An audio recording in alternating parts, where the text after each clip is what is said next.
Good morning. स्वागत है आपका टीएमसी नॉलेज में। और ये देखिए दूसरा जो यूनिट है हमारा 12वीं क्लास का, ये जो हिस्ट्री के प्रश्न हैं और दूसरे यूनिट का ये मतलब हमारा दूसरा चैप्टर है 12वीं क्लास का हिस्ट्री का।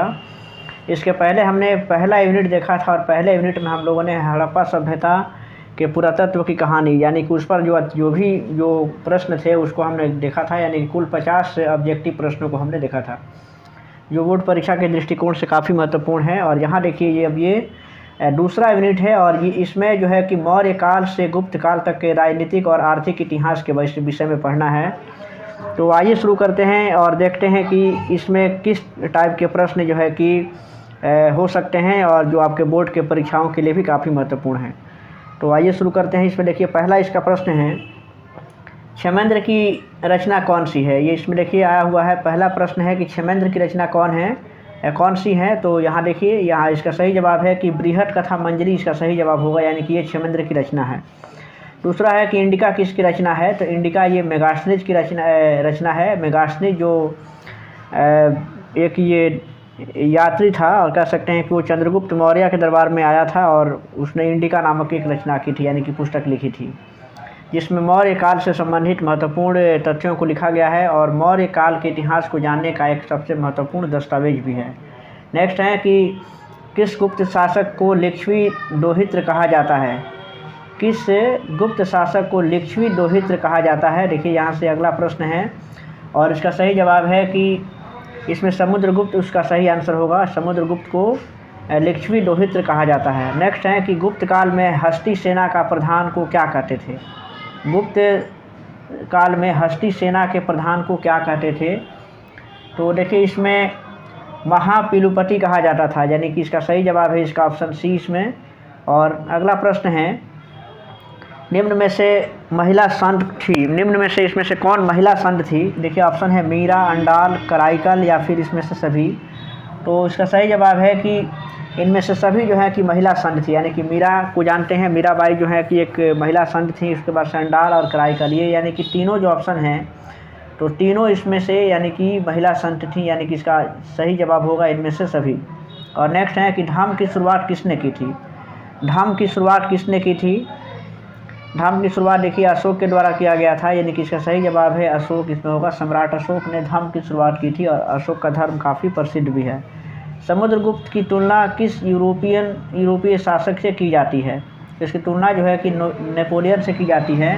और समुद्रगुप्त को याद रखिएगा कि भारत का नेपोलियन भी कहा जाता है, यानी कि भारत का नेपोलियन कौन है। नेपोलियन तो समुद्रगुप्त। और नेक्स्ट प्रश्न है कि मौर्य वंश का संस्थापक कौन था। तो मौर्य वंश का जो संस्थापक थे वो थे चंद्रगुप्त मौर्य, यानी कि चंद्रगुप्त इसका सही जवाब होगा।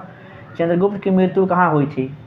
चंद्रगुप्त मौर्य की मृत्यु कहाँ हुई थी। तो ये इनकी मृत्यु जो हुई थी श्रवणबेलागोला, यानी कि ये जगह जो है वो कर्नाटक में है और यहाँ पे इनकी मृत्यु हो गई थी। नेक्स्ट है कि चंद्रगुप्त मौर्य किस धर्म को मानने वाले थे। चंद्रगुप्त मौर्य जो है कि वो किस धर्म को मानते थे। तो वो जैन धर्म को मानते थे, यानी कि इसका सही जवाब इसमें ऑप्शन बी है।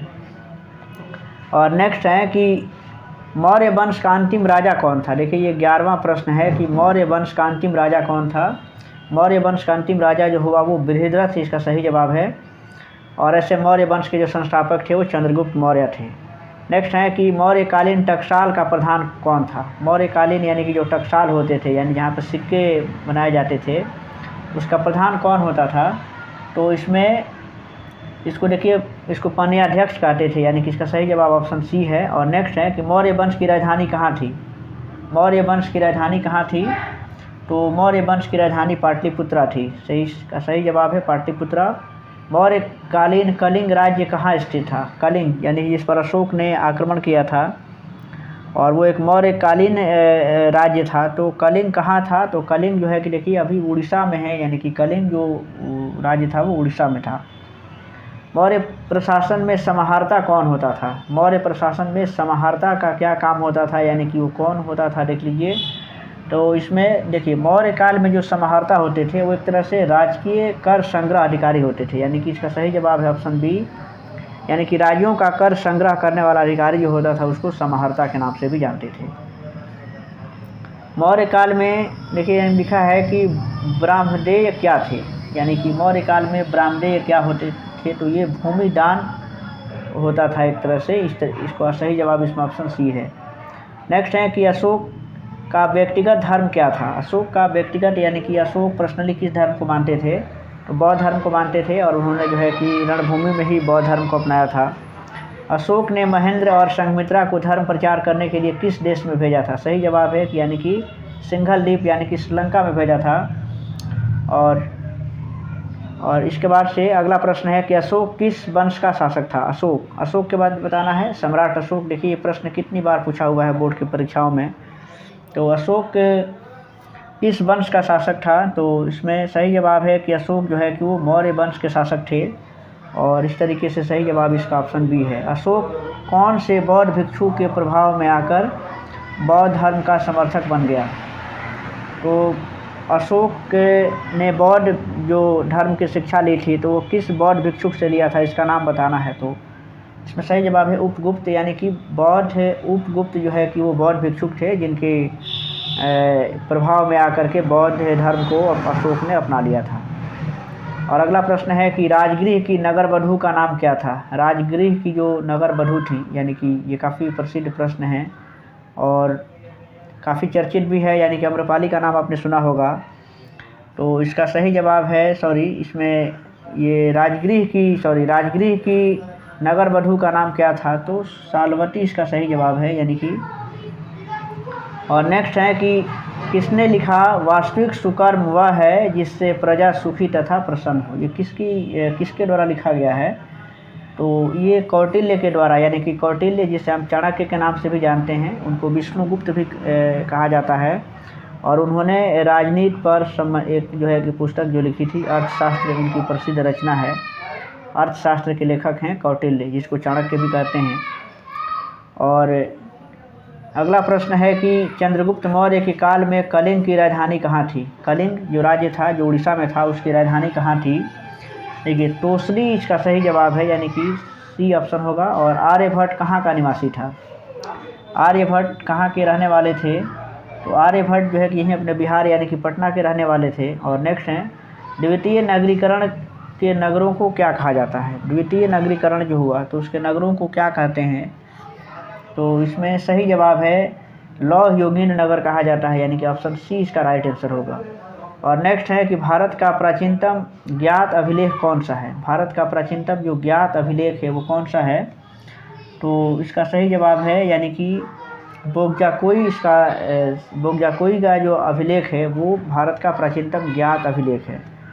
मेगास्नीज किस यूनानी शासक के राजदूत थे के रूप में पाटलिपुत्र आया हुआ था। यानी कि मेगास्नीज किस यूनानी शासक का राजदूत था और वो जो पटना में आया हुआ था, इसको बताना है।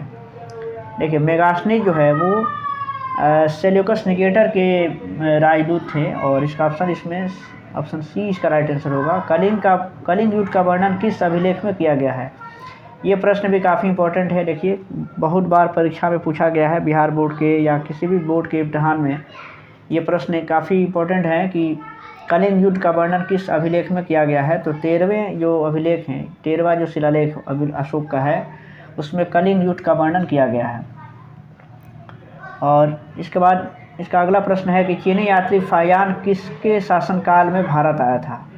फाहियान किसके शासनकाल में भारत आया था, तो इसका देखिए इसमें ऑप्शन है और सही जवाब है विक्रमादित्य, यानी कि चंद्रगुप्त द्वितीय, जिनको विक्रमादित्य की उपाधि भी इन्होंने धारण की थी।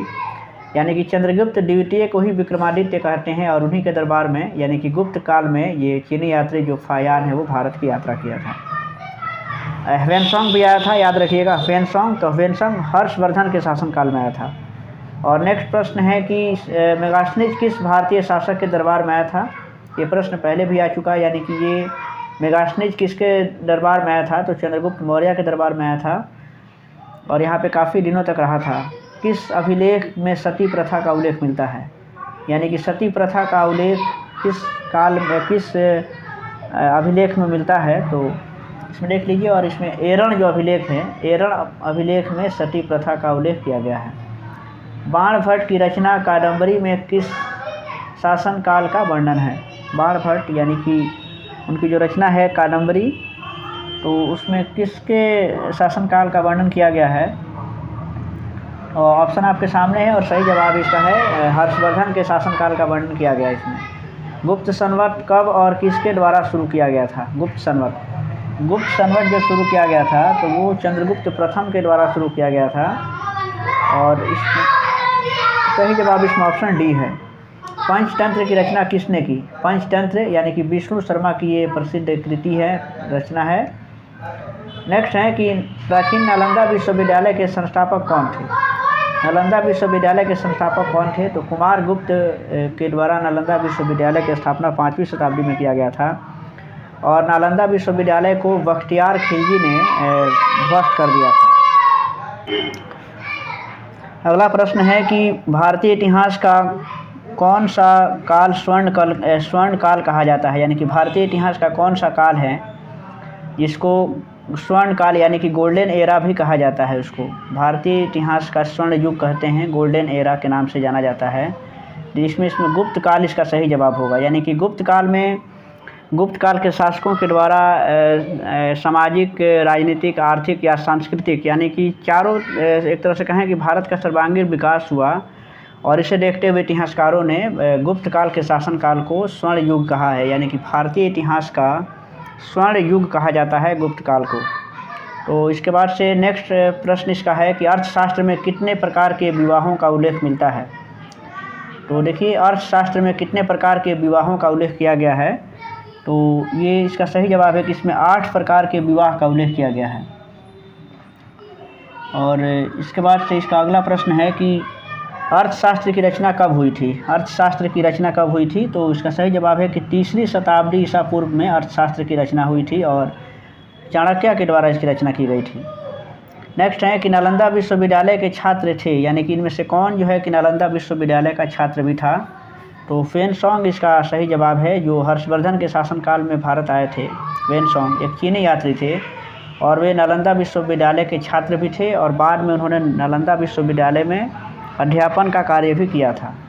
तो ये इसमें से देखिए कुल इसमें 78 प्रश्न हैं और हमने इसमें से जो आधे प्रश्न आज करा दिए, इसमें 39 प्रश्न को आपने देखा और इसके बाद से बाकी के जो 39 जो प्रश्न हैं वो नेक्स्ट वीडियो में आएगा। ताकि हमने इसलिए ऐसा किया क्योंकि वीडियो काफ़ी लंबा हो जाता है जिसे अपलोड करने में और काफ़ी दिक्कतें आती हैं, तो इसलिए आप इसके अगले वीडियो का इंतज़ार ज़रूर करेंगे और इसका अगला जो प्रश्न आएगा आप उसे अवश्य देख लेंगे। ये दूसरा यूनिट हमारा है। इसके पहले हमने हड़प्पा सभ्यता से संबंधित 50 प्रश्नों को अपलोड किया है, आप उसे भी अवश्य देख लें, जो बोर्ड परीक्षा के दृष्टिकोण से काफ़ी महत्वपूर्ण है। और यदि अगर चैनल पर नए हैं तो चैनल को सब्सक्राइब कर लीजिए और वीडियो को लाइक कीजिए और शेयर भी कीजिएगा।